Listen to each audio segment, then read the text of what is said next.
안녕하세요, 주지우입니다. 자, 오늘은 우리가 흔히 셀 수 있는 명사, 셀 수 없는 명사라고 그냥 암기해봤던 것에 대해서 한번 사고의 전환을 해보도록 하겠습니다. 영어에는 이제 셀 수 있는, 그러니까 뭐 이거 영어로는 뭐 countable이라고 하고요. 그다음에 셀 수 없는, 그때는 뭐 non-countable 또는 uncountable이라고 하죠. 이게 너무 엄격하고 약간 병적이에요, 사실은. 그러다 보니까 이제 이게 너무나 대단한 법칙처럼 느껴지고, 또 그래서 이제 실제 언어 사용에서 뭔가 잠깐 저거 셀 수 없는 걸로 알고 있는데 세네? 뭐 이런 경우에 되게 파격적으로 느껴지곤 합니다. 근데 언어를 이제 연구하는 사람으로서 사실 이거는 일정 부분 환상에 불과합니다. 자, 제가 한번 여러분들께 실험을 해볼게요. 자, water 이라는 말을 제가 던졌어요. 그랬을 때 여러분 머릿속에 떠오르는 첫 번째 이미지가 뭘까요? 뭐 사람마다 조금씩은 다르겠지만 물, water 이라고 하면은 물이라는 거에 해당하는 그 물질 있죠. 막연하게 그 무언가가 아마 떠오르지 않을까 싶어요. 즉 우리가 이제 water이라고 해서 제일 먼저 그 water의 본질에 가까운 이제 보통 이런 원형 프로토타입이라고 할 수가 있는데, 이것은 사실 물이라고 일컬어지는 물질 자체, 이거를 나타낼 때가 많아요. 자, 그 관점에서 본다면 당연히 water는 셀 수 없는 이어야 맞죠. 그걸 어떻게 셉니까? 그거를 뭐 손을 넣어서 방울을 하나 꺼내서 물 한 개, 두 개, 세 개 이렇게 셀 수는 당연히 없는 것인데, 자, 문제는 우리가 water이라는 말을, 한국어로도 물이라는 단어를 그때만 쓰냐는 겁니다. 우리는 이제 예를 들면 어디 뭐 편의점이나 뭐 이런 데 식당이나 이런 데 가서 페트병 에 담긴 물을 보았을 때도 사실 그거를 그냥 물이라고 부르죠. 마찬가지입니다. 영어권 화자들도 그냥 water이라고 부르죠. 자, 그러니까 문제는 뭐냐면 water이라는 것이 어딘가에 담겨지고 정량화되고 단위화 되었을 때조차 우리가 그거를 그냥 water이라는, 물이라는 단어로 지칭한다 뿐이지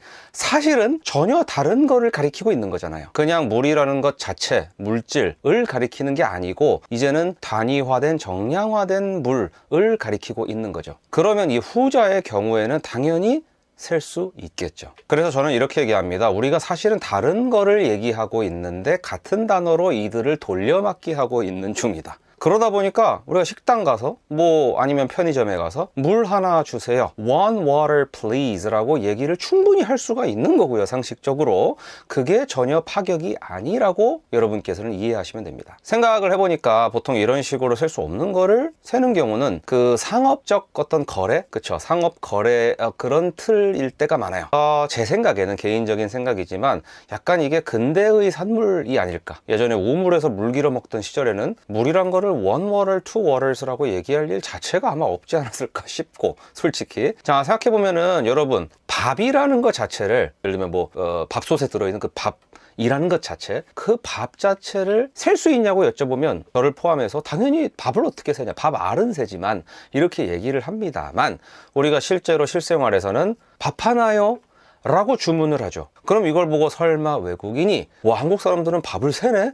파격적이다, 이렇게 생각을 해야 맞겠습니까? 사실 그게 아니죠. 어떤 공기에 정량화된, 단위화된 밥을 하도 많이 접하다 보니까 우리 머릿속에서 그냥 그거를 가리키는 단어는 여전히 밥인데 셀 수 있는 걸로 인지를 하는 것뿐이죠. 그런 것이 영어에도 똑같이 적용이 되는 거예요. 자, 그러니까 우리도 앞으로 막 영어에서 막 two waters please 했을 때 셀 수 없는 거를 세는 막 이런 식으로 너무 과잉 반응하지 말았으면 좋겠습니다. 자, 오늘은 여기까지입니다. 제가 할 일은 다 마쳤으니 저는 I'm going to grab a coffee 하겠습니다. 오케이? 알아들으셨죠? 다음 시간에 만나요. 감사합니다. 네, 여러분 안녕하십니까, 주지우입니다. 자, 오늘은 정말 까다롭죠? 영어 관사에 대해서 한번 조금 정리를 좀 해보려고 합니다. 자, 일단 우리가 알고 있는 관사는 보통 어나 언, 이제 이거를 뭐 부정관사라고 하고요. 그 다음에 우리말에 가장 여기에 대응하는 것은 이제 어떤 한 정도, 제 생각에는. 그 다음에 정관사라고 하는 이제 the가 있죠. 근데 이제 많은 분들이 어나 언 같은 경우는 그래도 좀 잘 이해를 하시는 것 같은데, the는 정확하게 언제 쓰는 건지에 대해서 여쭤보면 좀 답이 다 다르게 나오더라고요. 그래서 가장 이제 정론에 가까운 말씀을 하나, 이제 정의를 하나 내려드리면, 이것은 말하는 사람과 듣는 사람의 머릿속에 공통으로 같은 것이 떠올랐을 때 그거를 the라고 앞에 붙여서 지칭을 할 수가 있는 거고, 그리고 이제 어떤 경우에는 아주 정확히 더 들어가면은 화자의 믿음에서 청자가 그거를 알고 있을 거라고, 나와 똑같이 뭔지 알고 있을 거라고 생각하면 the를 써도 됩니다. 그러니까 예를 들면은 제가 갑자기 이제 여러분들을 만나자마자 the book 이렇게 얘기를 하는 거예요. 그럼 여러분들이 그냥 제 말만 들으시고 그 책이란 말만 듣고 제 책을 만약에 떠올렸어요. 그러면 이건 성공한 거죠. 그럼 제 믿음이 사실이었던 겁니다. 근데 만약에 제가 이제 the book, 그 책 했는데 여러분들이 what book 이래 버리면 그때는 제 믿음이 잘못된 거지 the를 쓸 수 없는 건 아니에요. 근데 실제 이제 우리가 일상에서는 the를 쓸 때는 당연히 상대방이랑 소통을 하기 위해서 쓰기 때문에 서로가 머릿속에 공유된 정보일 때 the를 쓴다, 이렇게 정리를 하시면 되겠죠. 자, 그래서 가장 일반적인 학교 문법적 설명은 이렇습니다. 내가 뭐 책을 하나 샀다라고 할 때 I bought a book 이렇게 처음에 말을 시작하겠죠. 그러면 그냥 어떤 한 책이니까 뭐 듣는 사람 입장에서는 정확히 뭐를 샀는지는 몰라도 책에 해당하는 어떤 한 물건을 샀구나 이렇게 생각을 할 겁니다. 그런데 이제 이어서 내가 산 그 책, 조금 전에 어북이라고 지칭했던 거에 대해서 그 책이 되게 비쌌다라는 얘기를 해요. 그러면은 the book was expensive 이렇게 얘기를 하겠죠. 왜냐하면 내가 지금부터 얘기할 비싸다라고 내가 서술하는 이 책은 앞에 내가 어북이라고 한번 언급했던 게 있잖아, 그거야 라고 청자와 정보가 공유됐기 때문입니다. 근데 이제 요렇게만 설명을 할 수 없는 경우가 있어요. 요거를 오늘 좀 설명드리려고 하는데, 배경 지식으로 우리가 그냥 채워 넣는 경우가 있습니다. 이게 무슨 얘기냐면은, 예를 들어서 내가 이제 어떤 책을 내가 열어봤는데 그 표지가 좀 이렇게 뜯어져 있었다, 뭐 이런 얘기를 내가 하고 싶어요. 그러면은 이제 듣는 사람 입장에서 내가 지금 처음 얘기하는 겁니다. 내가 이런 일이 있었는데 한번 잘 들어봐 이러고 얘기를 하는 거예요. 그러면은 처음에 내가 책을 하나 이렇게 열었는데 이렇게 말을 시작해요. 그러면 이때는 I opened a book 이렇게 얘기를 하겠죠. 그런데 열었더니 그 커버가 뭐 찢어져 있었어 라고 얘기를 해야 돼요. 근데 이때 cover 이란 단어는 이제 내가 처음 쓰거든요. 근데 문제는 앞에 내가 책이란 얘기를 이미 했죠. 그러면은 책에는 cover이 있다.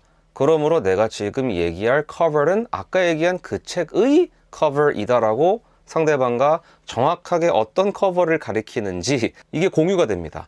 그러니까 그 뒤에 말을 붙일 때는 the cover was torn 이렇게 얘기를 하게 돼요. 이거 보니까 이제 우리가 하나 알 수가 있는 게, 언어만 가지고 우리가 모든 의사소통을 다 하는 게 아니고요. 언어라는 어떤 수단을 이용할 때 우리는 계속 그 공백 있죠. 정보의 공백을 이 background information 또는 이제 world knowledge라고 돼요. 세계 지식이라고도 하는데 이거를 이용해서 막 채워나가는 겁니다. 그래서 이제 인간 사회가 그런 게 공유한 경험이 많으면 많을수록 말을 적게 해도 서로 많이 이해를 할 수가 있고, 경험이 교집합이 거의 없으면 명료하게 말해도 의사소통이 잘 안 되죠. 예, 그게 너무 당연한 겁니다. 생각해 보면. 자, 그럼 이건 어떨까요? 내가 그 어떤 방에 이렇게 걸어 들어갔는데 천장이 엄청 높더라고, 이런 얘기를 하고 싶어요. 그러면 이제 말을 처음 꺼낸 입장에서 어떤 방에 내가 걸어 들어갔어. 이때는 당연히 I walked into a room 이라고 말을 시작할 겁니다. 근데 문제는 이어서 천장이란 말을 해야 되잖아요. 그렇죠? 이때 이제 뭐라고 할 거냐, 이게 문제인데, 천장은 ceiling이거든요. 자, 그럼 이때 뭐라 그럴까요? 그렇죠. ceiling이란 말은 비록 처음 나왔지만 아까 방이란 걸 얘기를 했기 때문에 이제 나랑 듣는 사람이랑 똑같은 천장을 상상하고 있습니다. 아까 그 방에 있는 천장이겠죠. 그래서 the ceiling was very high 이런 식으로 말이 들어가게 돼요. 자, 여기까지 별로 어렵지 않으시죠? 그렇죠? 자, 그리고 우리가 더 하면은 이제 떠올리는 게 보통 유일한 것들을 가리킬 때 많이 쓰죠. 예를 들면 뭐 태양 할 때 the sun, 뭐 달 그러면 the moon 이런 거. 이거는 뭐 당연해 보여요. 우리가 같은 지구에 살기 때문에, 그리고 우리가 이제 달은 하나다라는 거를 서로 알기 때문에 당연히 moon 이라고 할 때 the moon이라고 하면은 서로 지금 네가 생각하는 그 달이 내가 생각하는 그 달이 맞잖아요. 그렇죠? 그렇게 해서 그냥 서로 the라고 쓰는 거거든요. 그러니까 이거가 이제 적용이 약간 이상하게 돼버리면은 약간 우리 입장에서 좀 왜 그러지 싶은 게 나옵니다. 자, 예를 들어보면은 아주 옛날에는, 아주 옛날도 아니에요. 우리가 이제 근대라는 게 얼마 안 돼서 생각해보면 인류 역사에 비해서 뭔가 지금 우리가 갖고 있는 여러 가지 현대적 이 문명의 물질들을 갖게 된 지가 되게 짧습니다. 그게 뭐 길어야 200년 되나요? 그렇죠? 그러면 처음에 이제 얘네들이 나왔을 때는 유일한 애들이었을 거 아니에요. 그렇죠? 그러니까 예를 들면 옛날에 우리 할아버지의 할아버지 시대에, 만약 내가 유럽이나 미국 사람이라고 해요. 그러면 할아버지 시대에 뭐 예를 들면 극장 같은 거, 극장이 지금처럼 흔하지가 않았잖아요, 당연히. 그리고 사람들이 대부분 한 마을에 정착해서 살지 오늘날처럼 막 도시를 왔다 갔다 하고 막 자동차가 없으니까. 그러면은 극장이라는 얘기를 할 때 서로 마치 달처럼 정확하게 극장 딱 하나거든요, 지금. 그러면은 그때 관습적으로 the theater이라는 말을 붙였을 거고요. 그 다음에 병원도 마찬가지로 the hospital 이런 식으로. 그리고 제일 큰 게 이건데, 공항은 지금도 계속 the를 붙여요. the airport 이렇게. 그래서 예를 들면은 뭐 지금 우리나라만 해도 공항이 여러 개잖아요. 근데도 영어로 얘기할 때 go to the airport라고 합니다. 그때 내가 인천공항으로 상대방을 갈 줄 알았는데 김포공항으로 간다라고 해서 상대방이 왜 더라고 그랬냐라고 따지지도 않아요. 그게 왜 그러냐면 공항이란 게 나온 지 너무 얼마 안 돼서 그래요. 그래서 예전에 공항이란 게 하나밖에 없었을 때 관습적으로 서로가 당연히 더 에어포트라고 불렀던 습관이 아직 안 바뀐 겁니다. 세대가 많이 안 지났거든요. 그래서 이런 경우는 유일물이었던 것에 남은 어떤 그런 흔적, 유적 같은 거라고 보시면 되겠습니다. 오케이, 좋습니다. 오늘은 여기까지고요. 자, 더에 대해서 조금 더 생각해보니까 알아갈 게 좀 더 있죠? 한번 다시 영상 보시기 바랍니다. 자, 여러분 다음 시간에 뵐게요. 감사합니다. 네, 여러분 안녕하십니까? 시간에 대해서 우리 인간은 어떻게 이해를 하길래 우리 언어의 그 시제라는 것이 이런저런 식으로 표현되는 것인가에 대해서 오늘부터 시작해서 몇 차례에 걸쳐서 한번 알아보도록 하겠습니다. 일단 우리가 먼저 전제해야 될 것이 있습니다. 우리의 언어가 이제 어떤 우리의 사고가 표현된 어떤 표현형이라고 볼 수가 있죠. 그런데 우리가 생각하고 하는 그 방식들은요, 우리의 몸을 통해서 살아가면서 얻은 그 경험의 뿌리를 내리고 있습니다. 그것이 없으면 우리가 어떤 사고나 사유를 할 수가 없거든요. 그래서 여기서 굉장히 중요한 개념을 하나 알고 가시는 게 좋은데, 시간이라는 것은요, 눈에 안 보이는 것이죠. 그렇죠. 우리가 시계는 볼 수 있습니다만 시간은 볼 수가 없잖아요. 그래서 우리 인간이 기본적으로 시간을 이해할 때는 우리가 직접 느낄 수 있는 어떤 개념을 빌려다가 그걸 통해서 시간을 이해할 수밖에 없는데, 바로 그때 인간이 적용하는 개념은 공간입니다. 그래서 생각해 보시면 우리가 이제 뭐 시간이 흐른다라든가 시간이 간다라는 그런 말을 하죠. 근데 이렇게 말을 하는 이유가 뭘까를 생각을 해 보시면, 시간이라는 거를 뭔가 something moving, 움직이는 것처럼 인지하지 않고서는 그런 말이 나올 수가 없잖아요. 그래서 이거에 토대를 해서 우리가 시간 표현할 때 쓰는 여러 가지들을 한번 찾아보고자 한번 분석을 해보는 것이 이번 영상부터 해서의 목표인데요. 이제 영어 공부하시는 분들 입장에서는 영어의 그 시간 표현들이 굉장히 좀 혼란스러운 지점일 겁니다. 근데 이게 어쩔 수 없는 것이, 시간이 눈에 안 보이니까 우리가 그냥 공간의 어떤 개념을 빌려다가 어떤 식으로든 표현을 하는데, 그게 모국어일 때는 그냥 체화가 돼 있으니까 내가 그런지도 모르고 잘 쓰거든요. 근데 이거를 외국어를 배울 때는 잠깐 생각해 보니까 시간이란 게 정확하게 내가 인지가 안 되는 거죠. 뭐 감각도 안 되고. 그래서 이거를 이렇게 표현한다고? 이러면서 헷갈리는 포인트가 있습니다. 그거를 한번 몇 개 좀 짚고 넘어가도록 할게요. 우리가 시간이라는 거를 인지하고 그거를 어떻게든 표현하거나 할 때 우리가 쓰는 사고의 틀이라는 게 있어요. 근데 그 중에 첫 번째가 뭐냐면, 이 시간이라는 것을 뭔가 움직이는 something으로 개념화해서 시간을 이해하고 표현하는 방법이 일단 첫 번째 틀입니다. 이거를 조금 전문 용어를 쓰면은 time moving 이라고 해요. 시간이 움직이는 시간적 개념, 이렇게 볼 수가 있죠. 그래서 이제 영어에서 이제 이런 경우 있어요. 예를 들면 Christmas is coming up 이렇게. 자, come up 그럼 뭔가 이렇게 다가오는 거 아닙니까? 근데 Christmas is coming up 그러면은 이제 우리말로 번역을 하면 크리스마스가 다가오고 있습니다죠. 그러면 이 말에서 우리가 뭘 알 수가 있습니까? 그렇죠. 나는 가만히 있고요. 크리스마스라는 것이 어떤 무언가 물체처럼 개념화가 되어 있고, 그것이 내 입장에서 내 앞에 지금 저기쯤 위치하고 있다가 그게 움직여서 이렇게 나한테 가까워지는 그런 장면을 표현하는 거죠. 이게 일단 인간이 시간을 이해하는 첫 번째 방식이에요. 그러다 보니까 이제 이런 표현도 있어요. 야, 어려운 시기가 지나갔다. 한국어에도 이런 말 있잖아요. 야, 되게 힘든 시기는 다 지났네. 지나다라는 말은 원래 스스로 움직이는 것에다만 할 수 있는 표현인데 우리가 시간에다가 이런 말을 한단 말이죠. 그래서 그때라고 하면 영어로 the time이라고 할 수가 있겠죠. 그러면 hey, the time has passed.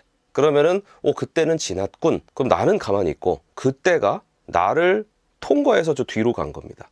이게 일단 인간이 시간을 이해하는 첫 번째 틀이에요. 이렇게 말씀드리니까 인지 아시겠죠, 그렇죠? 평소에 나도 시간이라는 거를 그런 식으로 개념화해서 언어에다가 표현하고 있었는데, 근데 내 한국말 그냥 내가 어렸을 때부터 쓰던 표현들이니까 그런지 모르고 사는 거지. 사실은 우리나 그들이나 요런 게 좀 비슷합니다. 자, 그런데 이제 영어에는 한국어에서는 조금 덜 쓰이는 그런 개념이 한 개가 더 있어요. 이게 뭐냐면 내가 시간의 축 위에서 내가 움직이는 듯이 얘기를 많이 해요. 이제 이거를 ego moving이라고 합니다. ego moving 이렇게. 그래서 예를 들면은 마감일이 데드라인이잖아요. 그러면은 우리가 마감일에 다가가고 있다 이런 표현들이 영어에서는 좀 흔히 쓰여요. 이거를 영어로 하면은 we are approaching the deadline 이렇게 얘기를 하거든요.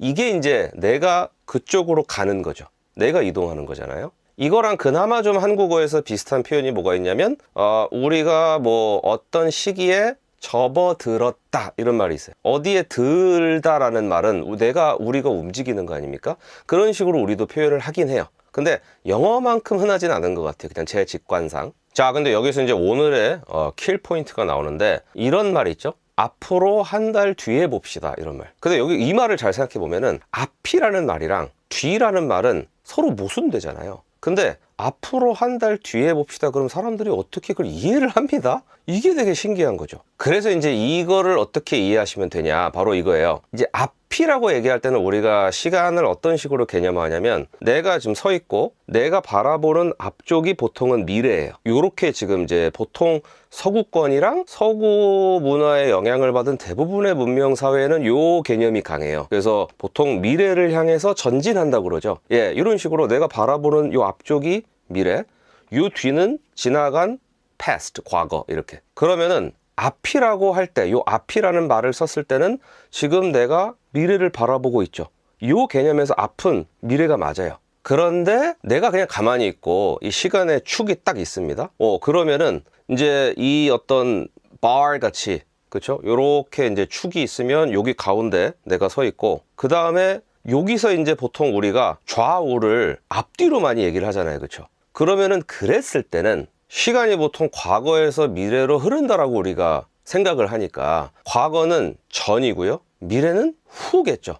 그러면 전이랑 후를 이제 바꾸면 뭐가 됩니까? 앞과 뒤가 돼요. 그러면 이때 뒤는 또 미래를 가리킬 수가 있죠.